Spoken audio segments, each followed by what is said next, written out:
All right, we are back. Normal 40, the After Hours Ramble. It's been a little bit long since you and I have done this. By the way, my name's Adam, if you don't know that already. And Lon Stroschein, founder of Normal 40, is with me as always.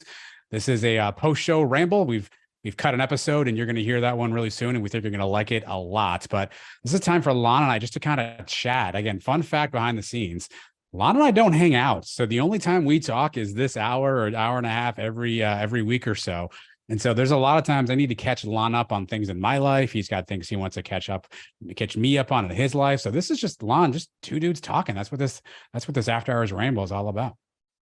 I can't imagine a better lead in. Who doesn't want to be a fly on the wall for conversation like this, dude?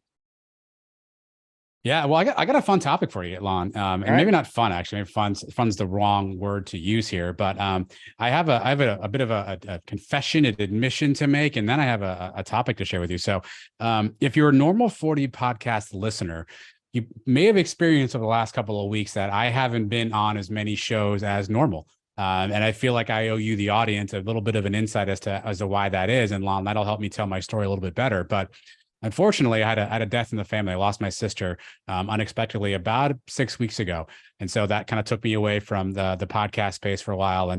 And first, I need to acknowledge one thing about the gentleman sitting across from me on the Zoom call is Lon could not and was so supportive of me through this time. Lon, let me tell you a little story. You know this already, but I'm going to embarrass you if you don't mind. So I send Lon an email and I say, Lon, unfortunately, I had a death in the family. I'm going to be out for a little bit. And he writes back and he says, dude, I'm going to do the thing that no one's supposed to do. I'm going to call you. And literally my phone rings and it's Lon. And I was literally tied up with something. So I did the old side button trick, send a voicemail. And not a second later, I get a text message. Dude, I know you probably don't want to talk. I'm going to call you back though. And I want to make sure you're okay. And for multiple days throughout the next couple of weeks, I would just get a random text from Lon, thinking about you, hanging in there, Chief.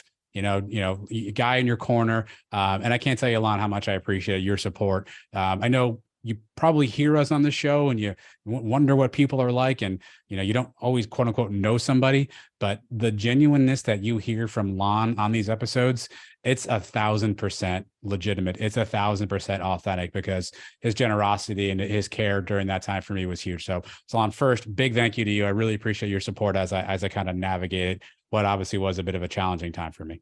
Oh man. Look, dude.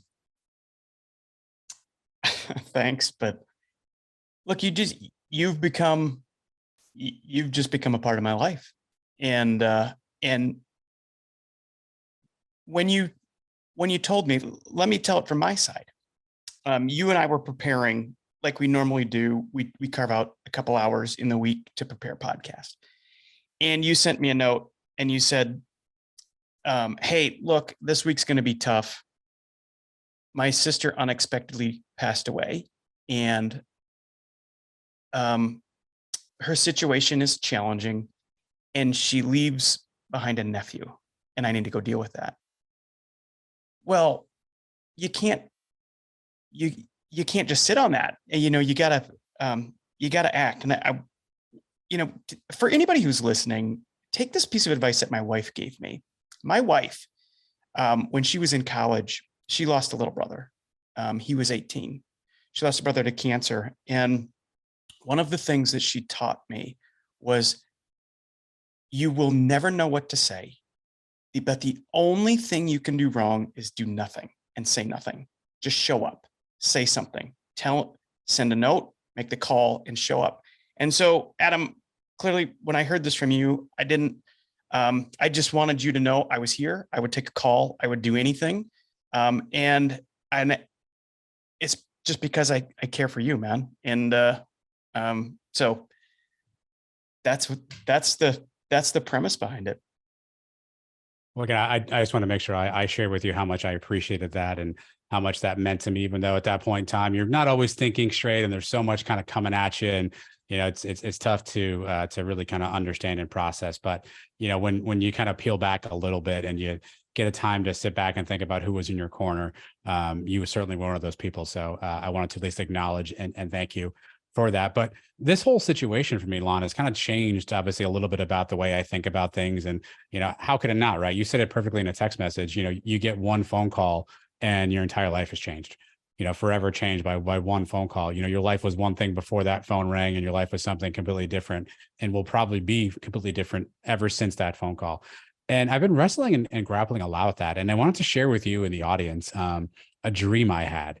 And I don't have a lot of details around the dream because I'm in the unfortunate spot where I often have a lot of dreams, but don't have a lot of recall the next morning. But I have a dream I wanted to share, and I'd love for you to kind of give me your normal 40 lens and put me through your ramble and ask me a bunch of questions to help me maybe understand it better, because it's been really weighing on me. But you mentioned my sister had a bit of a challenging situation. I don't want to get into all the specifics because this is the internet and it's forever. And my nephew is 10. And one day I don't want him hearing this episode and learning things about his mom he doesn't need to hear. But she had a challenging situation and she was dealing with a lot. I think she was in a lot of physical, mental, and emotional pain. So she was dealing with a lot. And obviously that's weighed on me as I've learned more about things. But Lon, I had this dream the other night and I woke up and I remember one part very, very vividly. My sister's name was Danielle, is Danielle. And in this dream, Lon, I was standing in front of a building, and in big letters, lit up letters on the outside of the building, it said Danielle's house. And it was clear to me in the dream that it was some sort of a nonprofit, some sort of a charitable venture of some kind. And I was in a suit and tie, and I had one of those big giant pair of scissors, Lon, and I was cutting that big red ribbon, and I cut the ribbon, everybody clapped. And then I walked over to a podium where microphones were in front of me and I started talking. I don't know what I said. I don't know who I was talking to. And then I think I woke up, or the dream just escapes me from there, Lon. So I woke up, and that's the only thing I can remember from that dream is me standing in front of a building called Danielle's house, cutting a ribbon and talking to an assembled group of individuals. And it's funny, you and I talk a lot about people show up curious, people show up searching for something. And so I've been weighing very heavily since that moment. What did that dream mean? Was there something, was that a sign? Is somebody trying to tell me something? What do I do with this information? And I've really had a hard time kind of wrestling with what to make of all this, because snippet in time, moment in time, but I've been really struggling, Lon, with what to make or how to process that dream that I had. So let me start here. I think that's kind of beautiful, by the way. I do. I think it's kind of beautiful. I'm kind of a weird cat. I get asked a lot. This is the first time we're talking about this. Who knows if we ever air this, but I get asked a lot in rambles where I am on the religion spectrum. And for some people, it's not. I don't want to insinuate that to some people it's important. Nobody's ever. I've never felt judged based on how I answered the question, but I get asked that a lot. How does Christianity or just religion play into the normal 40 spectrum? For me, and so I tell everybody kind of the same story that I'm going to tell here, and that is, I'm probably more spiritual than I am religious. And then I get, well, what the hell does that mean? Tell me, okay, but that sounds good, but what does that mean? And I say, look, I believe in a higher power. I do. I believe in a higher power. I don't believe that it's my job to lead anybody to their higher power. But I believe in a higher power. And I know I am closer to what I feel is a higher power when I am sitting on a rock, on the prairie, on the farm by myself. I feel closer to something bigger when I'm there. And so that's why I go back to the farm. That's my place. That's the place that grounds me. And I think everybody, we've talked about this on posts and other places, everybody should have a place that grounds them. And so that's the difference. Spirituality, is that it's the belief that there's a higher power, and to feel it inside of you, not necessarily having to be in a church pew. Okay, so what in the hell does this have to do with your dream? I believe, who knows what's true? Someday we'll find out. I believe that that there's something to this, man. I believe that there's something to this. So here's your options: dismiss it, see if you have another dream, and maybe you do, maybe you don't. See if something knocks on your door and finds you, or lean into it and get curious about it. And I'm curious to know, just knowing you a little bit, I'm curious to know that since that dream's happened, and I'm assuming it was recently, I mean, the whole incident was recently, in the last few weeks since it happened and now, what have you done to show it your curiosity? I don't know that I've done anything overtly. I think for me, I've been very introspective about it. I try to be one that, again, right, wrong, or different, and keeping, the theme of religion sort of out of this. I'm always one that looks for signs, right? And I'm always kind of looking for signs of something, of decisions to make or what's going on. And I've thought a lot about, let me kind of back up for a second. Obviously, when I found Normal 40, Lon, like you always say to everybody who clicks on your page, everybody who hits download on this podcast, they're searching for something, right? When I found Normal 40, I was searching for something. I was searching for what's my path? What's my second half story? Is there a better way? How can I be aligned with kind of what I want to work on, right? So we're all kind of on that searching journey in some respects. And so there's a part of me that has said to myself of late, was that the sign? I've been searching for something. Was this my sister seeing where I'm at now, having a heavenly view, if you will, or a spiritual view, if you believe in that, looking down upon her little brother, saying, Adam looks a little lost. Maybe he's searching for something. Like, let me help him. Let me give him a sign. And I've been thinking a lot about that around, is that the sign? Was that the sign that I was meant to do something? And then, because I'm an executor, I start thinking logistics. Well, how does that work?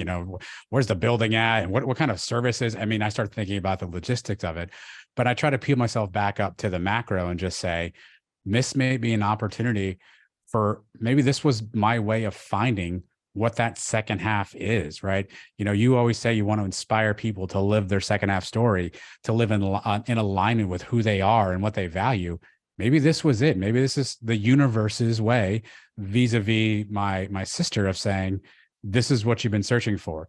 And if that's the case, Lon, man, there's no greater gift than that, right? Like, and I've been really kind of overwhelmed with the emotion of, like, there's no greater gift than giving someone the opportunity to understand what true purpose means. And I've been wrestling with more so, was that what that was? And I go back and forth, like, yeah, I'm sure it was. And it's just a silly dream. And that's really where I've been, Lon. I haven't done anything tangible. It's just been a lot of thought exercises around the messaging and the meaning behind why that dream came to me. How did you know it was a nonprofit? I think, by the way, it's a great question. I think the phrasing Danielle's house was kind of, I think, the wording for me. And again, knowing a little bit about my sister's story and what she was dealing with, what I will say is that it was clear that there could have been services that, had they been more readily available, or had she had better access to find them, could have potentially given her some opportunity to understand and relieve and realize her pain. So I think I extrapolated that just by knowing kind of what she was going through, the use of the word house. And this is funny now that I think about this. My sister and I grew up in South Florida, in Fort Lauderdale, and there was a charity down there. It was called Camilla's House. And it was essentially a home for runaway, like, teenage kids. And it was kind of like a safe haven. And we used to volunteer at Camilla's house all the time. And so maybe subconsciously, I just took that wording because it was something that, we shared as a family, and her and I shared as as family. And maybe I just added the word Danielle to it. So as you think about it being a nonprofit, and are you able to share what type of services do you think it might be offering? Well, let me ask a different question, but similar. Who might it be helping? Describe that. Just describe the individual that Danielle's house is helping, based on what you think you remember in your dream. But I want you to talk about it from your gut. What do you think that is? Yeah, I think it's a safe haven for individuals to go get access to resources and support that they need. And I think about, again, my sister's story, single mother, lived paycheck to paycheck, certainly wasn't, had a job, but certainly wasn't, didn't have a ton of financial means to her name, raising a son the best that she could, trying to work at the same time, while I think dealing with some emotional pain, some mental pain and anguish. I think I've shared on previous episodes, but if you haven't listened to those, my sister and I tragically lost our mother about 10 years ago now, and that was a really profound loss for us. And I know it impacted her heavily. And I don't know that she ever really got the treatment or the conversation she probably needed to have for that. And so I think through a scenario where somebody's so overwhelmed with some of the burdens of life, and maybe you just need someone to talk to and get some counseling resources. Maybe you've turned into some bad habits, right? And people medicate pain in different ways, right? So maybe there's some medication of pain in a non-positive way that you could get support with. Maybe it's some place to bring, your children or your child and have them have a positive experience, have them, do something fun while you sort of work on you. I think my sister lost the ability to work on herself. And I think and as any parent often does, and I know, Lon, you and I have talked about this a little bit from a parenting standpoint, we often sacrifice for the greater good of our kids, right? And I think there's an element where if she had resources that were available to her, perhaps she would have had some of these conversations. She would have thought through some of these things. And while there certainly are resources out there, imagine if it's all under one roof. Imagine if you can go one place and one safe place and get some of the things that you need. So I guess that's kind of where my mind would go in terms of who best fits what I assume this version of the dream meant from a nonprofit standpoint. Here's a spiritual question for you. Who do you think sent you the dream?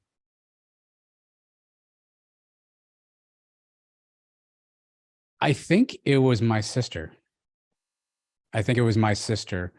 And I think that because, one of the things that, whenever someone passes, right, we all have these stages of guilt, of grief, right? They're pretty well known. Anyone who's lost somebody in their lives has probably experienced a lot of them. And you play a lot of the what if games, right?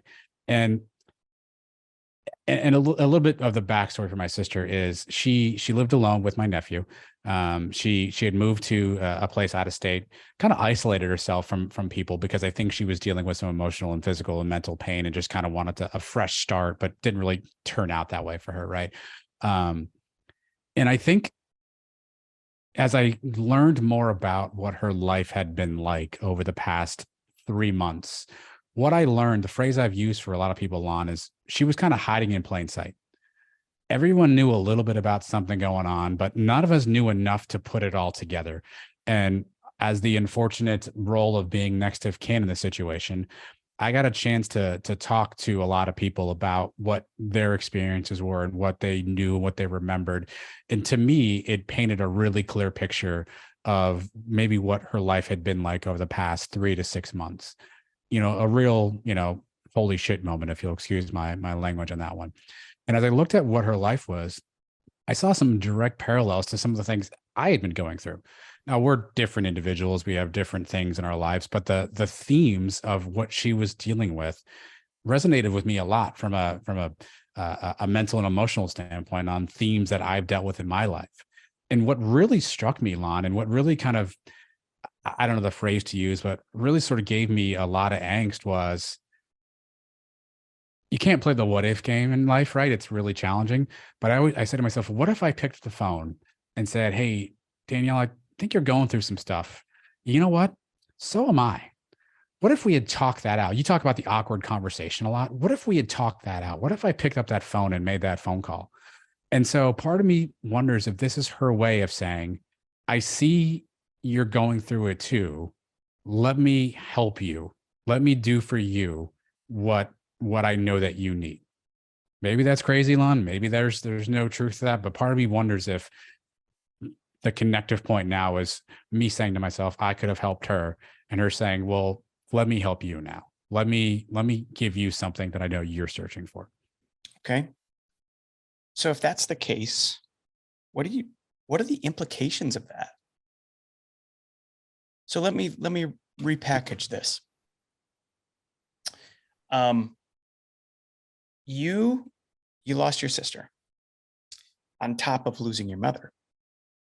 And shortly after losing your sister, you have this dream, which is an outlier. This isn't a dream that you've had, the type of dream you've had before. And along the way, I would imagine after, we've talked about the moment of your life, the moments, how your life looks in the moments before a call, and then how it looks forever after that call. And so you've got the call. I would imagine you just went through the motions and you did what you had to do as the surviving family member to deal with this. And you get to this point where you're probably just back into your life and you have this dream. And this dream is potentially asking you to wrestle with something. If you were subconsciously saying, well, what am I supposed to do with this? What am I supposed to do now? And what am I supposed to do with my nephew? And what am I supposed to do with her legacy? And what am I supposed to do? Well, you might not have said those words out loud. That's probably what you're processing. And lo and behold, there's an answer, or there's a sign, or there's an omen that comes to you in the form of this dream. And when that happens, you've got options, and every option has an implication. You've got the option of doing nothing. That's a fair option. You can do nothing. You can just remember the dream and remember your sister, and that's an option. And that's probably what a lot of people do. I'm not judging that as right or wrong. That is an option. But you've got another potential option with other implications, and that is you do something. What does that mean? It means you get curious about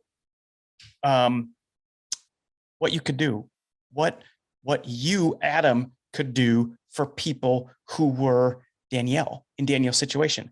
And that can be, it really boils down to one or two things. You can start something, you can start a nonprofit, you can build Danielle's house, or you can join something, and you can become part of something that's already in that universe as you're trying to figure this out.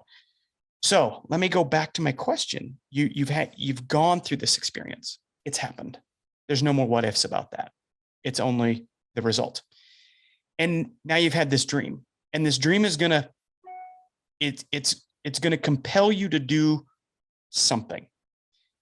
What are the implications of the dream? What are you willing to do? You said something interesting there. I think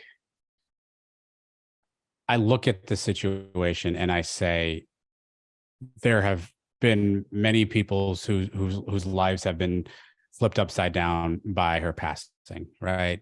And, my nephew was obviously one, myself, my grandmother is still alive, God bless her, and has dealt with a lot of loss in her life, and losing her first grandchild was pretty tough for her, right? So there's a lot of folks within my family, within her circle of friends, who have experienced a lot. And so I guess I'd phrase it a different way. If you told me, hey, Adam, you can do something to save one family from having to experience that, would you sign up for it? I would say yes. Now, I don't know what that means, right? To your point of like, how does that actually come to fruition, and what are the machinations of that? Haven't figured all that out yet. But if you said, hey, Adam, if you do something, there's one family out there that won't experience this same thing, that would be worth it to me for the legacy of my sister, right? Because I think that's what she would have probably wanted to do, is sort of pay it forward. And I think, again, I said she was kind of hiding in plain sight. One of the things that you look back and you kick yourself over now is you say, well, damn it, Adam, you idiot. Why didn't you do something? Why didn't you make that phone call? Why didn't you drive up to where she was and open the door and say, you're talking to me, or else? Why didn't I do any of that stuff? Right. And part of me says, maybe this is an opportunity to make that right.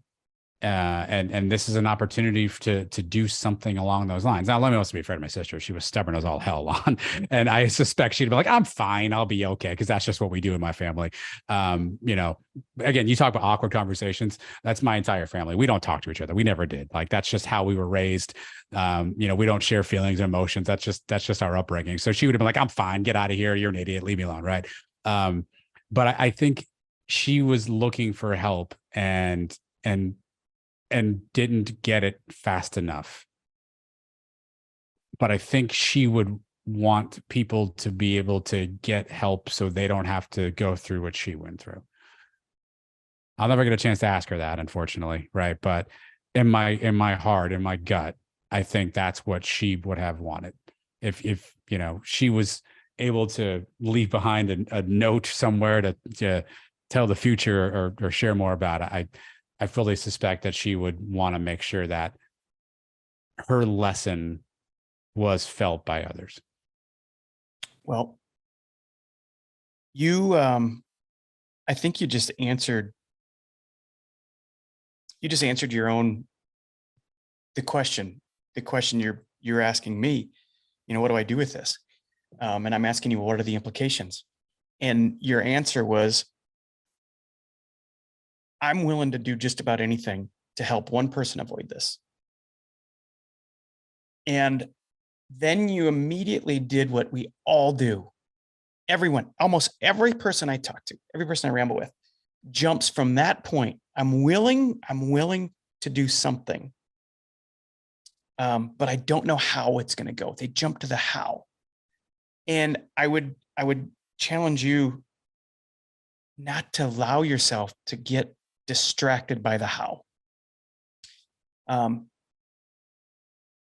How to me is if you start attacking the how in a dream state, and I don't mean this in the sleeping dream. I mean, when you have something you just feel compelled to go chase, and you start saying, well, how am I going to do that? How am I going to make the time? How am I going to make the impact? How am I really going to start a nonprofit? That's not the right question.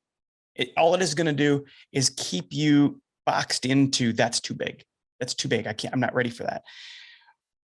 I would ask you to ask a different question. And that is, what can you do to put yourself in a position to help that one person? What is one phone call you can make? What is one volunteer hour you can give? What is one phone call you've been putting off that you can follow up with? What is just one thing you can do to continue to be curious about this dream? And it is the long game to really getting over this how. But I would go back to the question: what is something you can do this week that maybe, just maybe, is enough to help one person have that awkward conversation? Selfishly, Lon, I hope this podcast that we're cutting right now is one of those things, right? And I told you in one of our text exchange back and forth that at some point I wanted to talk about some of this, with you and with the show. One, because I try to be transparent with what we all go through, because we all go through this stuff, right? I don't have the market cornered on grief and loss. Everyone experiences it. Everyone is going to face it in their life. But I thought a lot about normal forwarding this process, and that's one thing I thought about was the awkward conversation. My sister and I never had those awkward conversations. Hey, Danielle, if something ever happens to you, what do you want to go? What do you want to do? One thing I really wrestle with, Lon, and I'll get back to your question in a second. Sorry, I'm just on this tangent as I think out loud here. And it really bothered me. And I ended up calling one of my sister's very best friends in the world. And we had a really long conversation. And it was one thing that really frustrated me, bothered me, made me sad. I don't know the emotion. It was a lot of them. And I called her friend and we were just kind of chatting. And I said, her name is Katie. I said, Katie, what was Danielle's dream in life? What were her goals?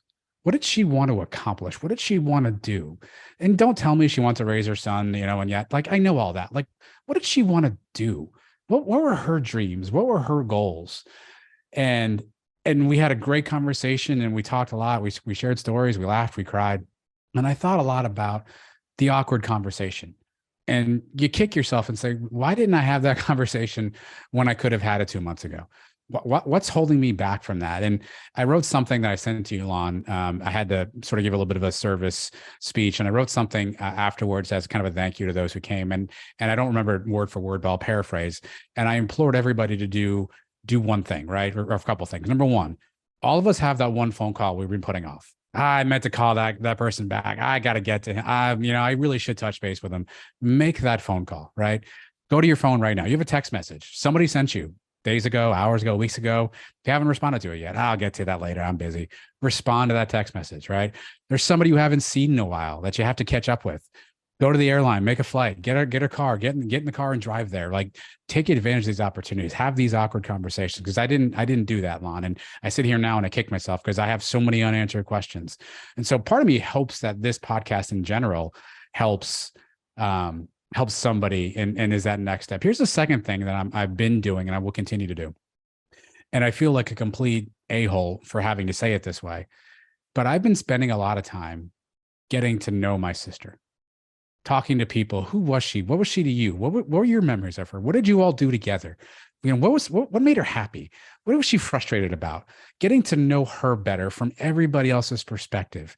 And I think there's an element of that I'm hoping. My wife the other day was like, why do you, like, obviously, as you can imagine, some of these conversations can be pretty emotional. And she said to me the other day, why do you keep doing this to yourself? Why do you keep going to these conversations knowing it's going to make you emotional, knowing that, you're trying to heal and get, like, why do you keep doing this to yourself?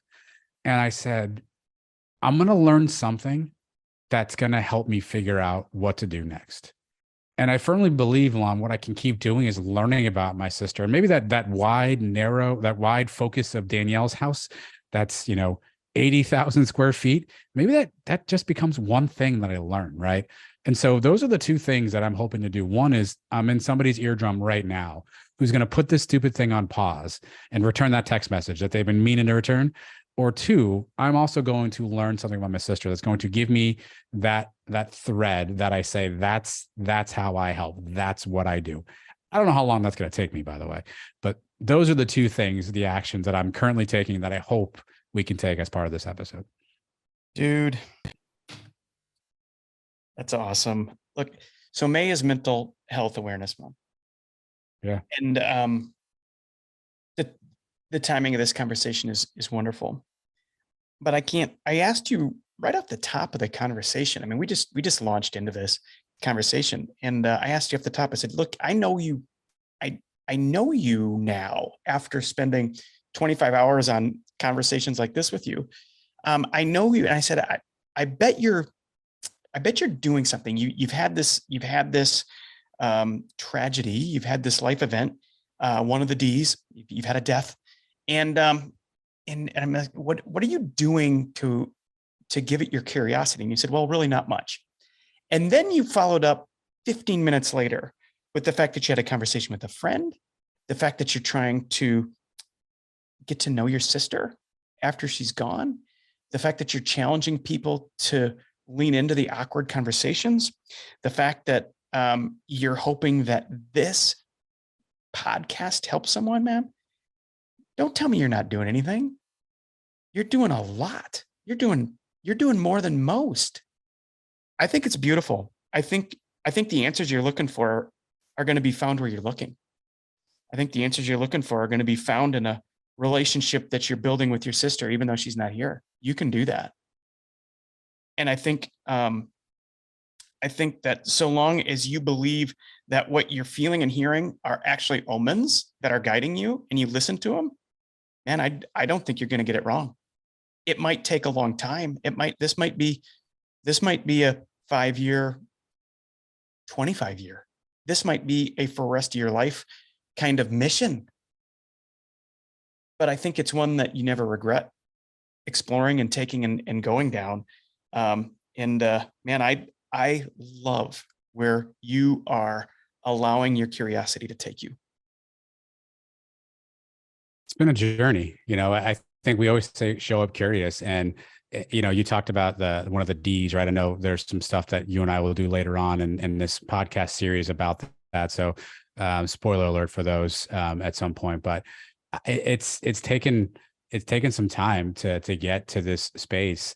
But I also think about this, I have a 10-year-old nephew who in 5 years is going to start asking questions about his mom, is going to want to know stuff. And I think through how can he be part of this journey and this legacy as well? And so there's just so many emotions that have come with it. It's funny you said I'm doing a lot. What's odd, man, if I can be confessional for a second, I reject that hypothesis only because I say to myself, I should have been doing this all along. Like, don't give me a bouquet of roses now for doing it. Like, punch me in the face for not doing it sooner. And that's kind of my message to everybody who listens is take advantage of opportunities. The cliche of life is short. We all hear it, we all know it, but it is extremely true. And so I guess I'm uncomfortable taking praise when I feel like I should be taking, kicks to the shins for not doing something sooner and for wasting opportunities sooner. But I can tell you this. Sometimes showing up curious hurts a little bit. And I think that's okay. Because my wife asked, why do you keep doing this to yourself? And I said, I have to. Because I have to know. And maybe that's another message for everybody. Showing up curious isn't always puppies and sunshine and brownies and roses. Sometimes it's tears and fisticuffs and anger and sadness. But I keep reminding myself the end of this journey will mean something whenever I get there. Don't know when that is. Don't know where that is. But really, for the first time, I'm okay not knowing and not knowing when it ends, but just knowing that I should be on it. And that's kind of where I'm at with it today. I still don't know what it means, right? And I think we've talked it out a little bit, and maybe I never will. And maybe it'd be one of those, the old TV show with Robert Stack, one of those unsolved mysteries. But it's certainly offered me a lot of opportunity to do some soul searching, some growth as a person, and it's been something. Hopefully, I come out on the other side different, and more enlightened to a lot of things. You and I, we did an entire podcast called The Awkward Conversation, and I made the assertion on that podcast that I've come to discover. And this was before Danielle's death. But I've had probably 350 of these phone calls and conversations just like this with people from around the world. And I've come to the conclusion, realization is a better word. I've come to realize that everybody I talk to is one awkward conversation away from a radically improved day, week, month, life, year, or life. And before I say life, sometimes I pause because I'm like, is that too? When I say you're one awkward conversation away from fewer life regrets, I think this scenario, unfortunately, proves the point that you're making here, that sometimes an awkward conversation can change a life. It's, the word I use, Lon, I'm not trying to, change your nomenclature, but I think awkward is one way to phrase it. But I think the other word I've used is crucial. It's a crucial conversation that you should have that is going to be awkward, right? Because sitting down from your sister and saying, hey, you may die one day. What do you want me to do about that? Like, who's in for that conversation, right? Who of us is signing up to be on the other end of that monstrosity, right? None of us, right? None of us want to have that conversation. It's not fun. It's pretty morbid in some respects, but it's crucial. And it would have given me a lot of answers now. But here's the thing I challenged myself with, Lon. I said, again, so many emotions with this stuff, and I'm an overthinker in general, right? I didn't have that conversation. And obviously we never did it. And I sit here and I say to myself, man, why didn't I do that? What an idiot you are. But then I also look at it and say, look what I've learned from it, though. Look the learning I've gotten by that. Look now what I'm doing. I'm discovering more about my sister through this organic process. Maybe this is how it was supposed to go, right? But I still wish I had that awkward conversation. I still wish I had picked up that phone call. We did an episode a while back, Lon. It was a ramble you did with David Martin, Davey Martin. And we talked about, David Mahan, sorry. We talked about being a Manny. And when in that story, really quickly, there was a friend of David's who kind of reached out to him and sort of pulled him out of the abyss. And his name was Manny. And you and I talked about how, man, like everyone should have a Manny in their life, right? I wish this was my Manny moment, right? And those are the two things I leave people with. Have that awkward conversation, have that crucial conversation. And whether you know it or not out there, you're somebody's Manny. They may not tell you that. It may never be said to you, but you're somebody's Manny. Maybe somebody you know really, really well, you've known forever, like a sister, or maybe someone you've just met a week ago, like a neighbor. You're somebody's Manny. And I challenge everyone out there, figure out who needs your Manniness and show up in their life, be in their life, and offer them the ability to be their Manny, because it's powerful when you get a chance to do stuff like that. Man, that's beautiful. Absolutely beautiful, dude. I am so proud to be in your corner, boss. I'm so happy to be your friend. I'm glad this little crazy thing that I did on a whim led to something that sparked you to reach out to me. And I think that the people who are listening right now, dude, will show up for you when you know what it is you want to do with this. I'm a believer in that missions. When you go looking for a mission, you'll find it. You'll get on mission, and sometimes it finds you. And this might be a case where it's finding you and you're finding it. But to be on mission is weird. It's not about money and image, and it's not about all the things that used to matter. It's about knowing you can't get it wrong. You can't get it wrong. And the more you lean into what you're feeling motivated to do, you're feeling inspired to learn about your sister in the hopes that it helps someone, you can't get that wrong. You can't get it wrong. And to me, that for the rest of your life is you on mission. Well, I appreciate the kind words, Lon. I want to extend my thank you to you for allowing me to even talk about this. Right? I mean, this is a pretty self-indulgent conversation topic, and so I appreciate you letting me do that.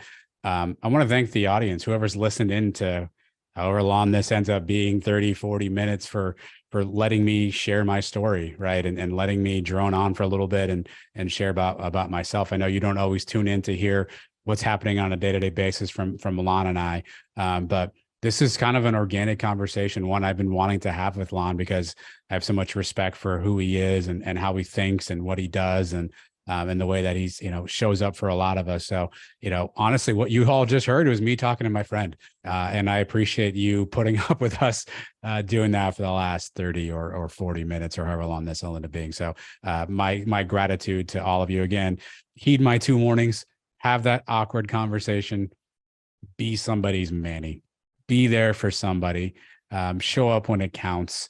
Take advantage of opportunities in life. They're shorter than you realize. And to Lon's point, if you do those things, man, it's pretty tough to go wrong.